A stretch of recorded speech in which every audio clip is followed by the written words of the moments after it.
We're back again with Asus and JJ here, and we're going to be looking at the ROG Strix. How do you say that? Sorry. Arion. Arion. Yeah.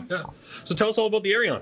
Yeah, so this is actually something that we've been working on for a while, and it's really just about, again, offering kind of something that fills out our portfolio. We've actually had a lot of users that have wanted us to produce like a high performance type of storage solution, and so we kind of carefully evaluated different type of options, and what we found was what would make the most sense, especially for enthusiasts, would just be an enclosure offering.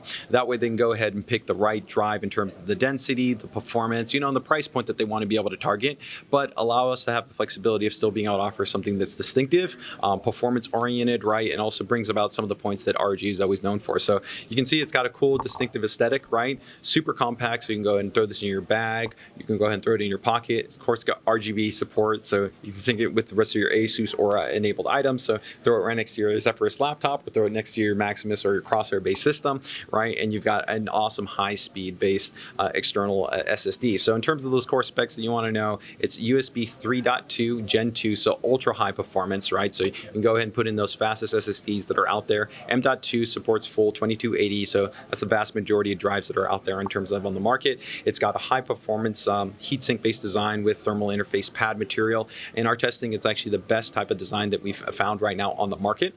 So you can really help to feel confident that even if you're heavily loading this drive, pulling off big files, so whether it's like a 75 gigabyte game that you're copying off, right, or just massive raw footage, whether it's photos or video, you can feel confident and reliable that the performance is going to hold up over time. And we've also paid attention to the overall tooling.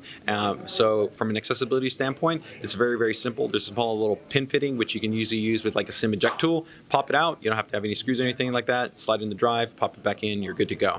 So very, very simple, easy to work with, compact, high performance. So are you also going to be selling this with an Nvme or just enclosure only? That's actually feedback that we'd love to see you guys out there in the community, letting us know, as we get this out to reviewers. I'm sure they'll have kind of feedback. For us, we do have industry-wide partnerships with many companies, but I think right now trying to find the balance is that should we give you a kind of tight-end experience, working with Samsung or Western Digital or Seagate or any number of our partners that manufacture options. All these things are on the table, but I think right now initially our focus will be to sell the unit just as an enclosure. But if we find that there's feedback that's saying, hey, just go ahead and put in a drive in so you make it more of a turnkey experience, that could also be a possibility. You're also telling us the release date is expected within a pretty soon here. Yeah, I'd say probably you'll start to see it if you're in the States, probably I think within the next 30 days, and overall, for Canada and for more general release, I'd say definitely by the end of Q1, it should be pretty readily available in most places. Perfect. Do we have a price point and warranty yet?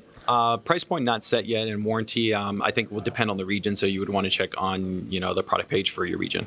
That's great to hear. And does the RGB only sync with Asus, or does it sync with other software as well? Yeah, it's a great point. So for a lot of our products that usually have RGB and they can be used on, let's say, other type of environments, other types of systems, the utility that's provided with it still always allows you to have direct control. So even if this is going on another type of platform, you can still control the RGB lighting. That's absolutely great to hear. Thanks so much. Yeah, thank you.